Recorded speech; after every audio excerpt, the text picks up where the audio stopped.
Hi, today I'm here with Michael Farlinger. Michael held many executive roles and advisory roles at different companies, and he is the head of marketing and business development at Yates Limited. Michael, thank you so much for being with us today.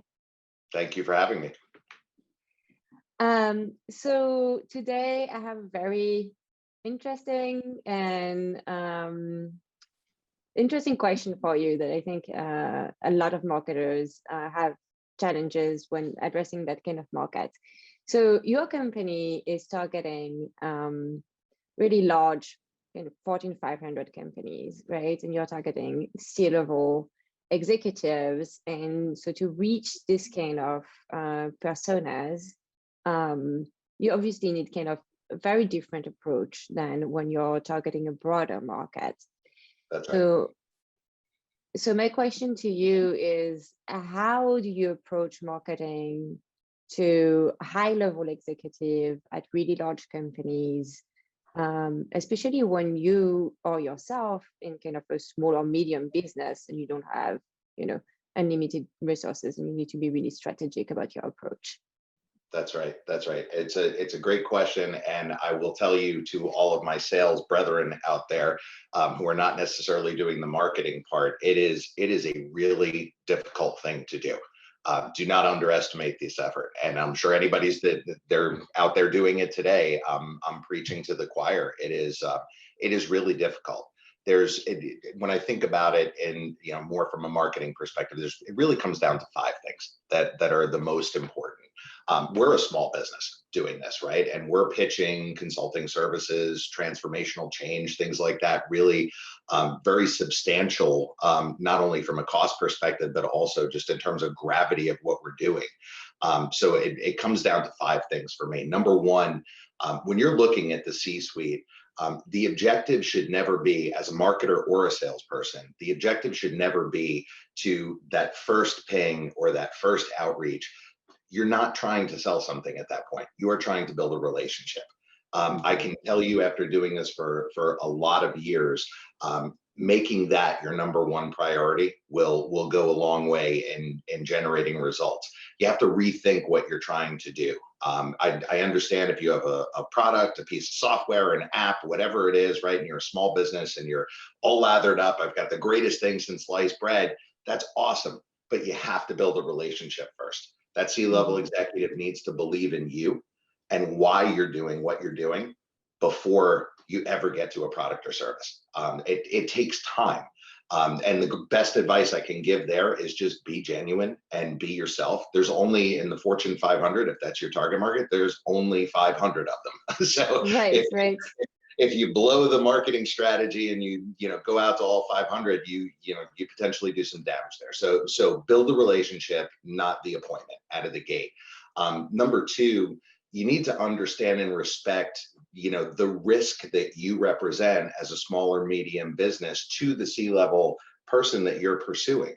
You're very likely unknown to them, right? Your product and service, your company, you personally, you're an unknown. Whatever you're pitching, including yourself, there's internal and external competition for that, right? So if it's automation or the next greatest CRM app or whatever it is, understand and just think about the perspective, who you're talking to and what's likely in their environment today. You're an unknown, you're risky. You're asking them, at the end of the day, if you follow the relationship through, you're asking them to take a piece of their reputation and stake it on you, to say, let's give this a try, or let's install this in our environment.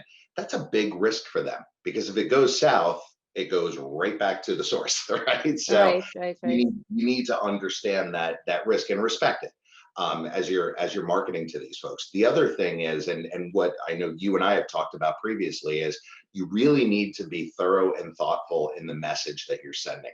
So again, the objective is build the relationship, but when you do the outreach, that first outreach, that's really your chance to set credibility, right?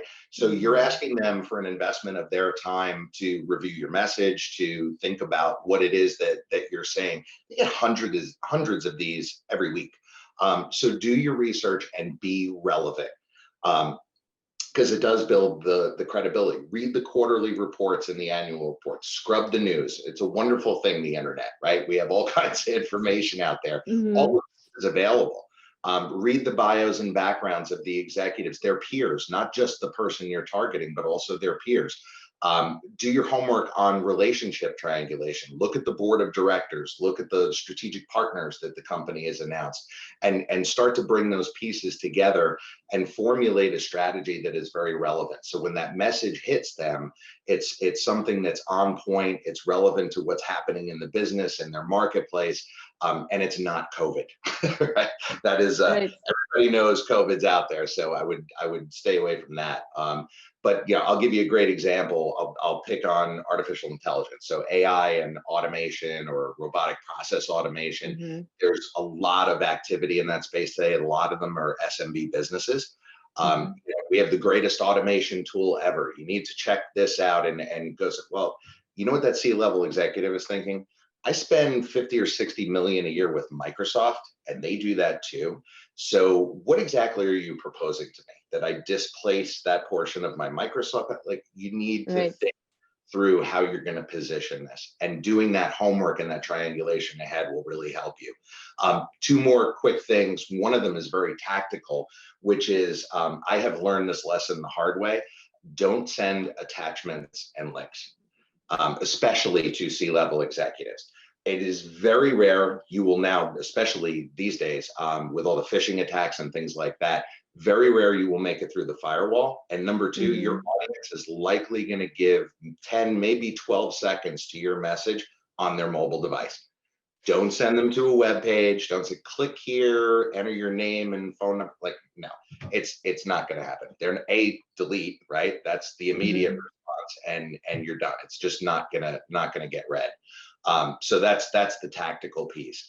And then the last one, which is really, even if you get interest from a C-level executive, you need to respect the fact that you're going to have to sell down the chain from them.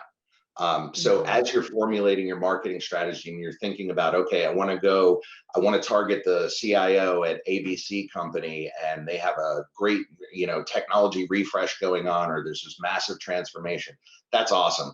Understand that getting that C-level executive interested in whatever you're pitching is step A. You are absolutely going to need to get their direct reports on board, and even the level below that. I have seen time and time again, I've seen it in previous businesses I've been involved in, where you get the C-level sponsor excited, and then you hit the ground running inside the client, and nobody knows who you are, why you're there, or why it's important, or why are you in my backyard, right? You do not want to start that way. So just, I would urge the folks that are marketing to the C-suite as well as selling, make sure you get those levels down, included in your strategy, and accommodate that, and make sure that they're educated on the value proposition. I think these 5 things will bring a lot of success. I know it has over the last 20 years for me. So. Right. Well, thank you so much for sharing this, Michael. I think I'm just going to play this on replay a few times to be able to make sure to hit all the marks. But no, seriously, thanks a lot. It was really, really helpful. So thanks so much for being here and participating today. Thank you. Appreciate it.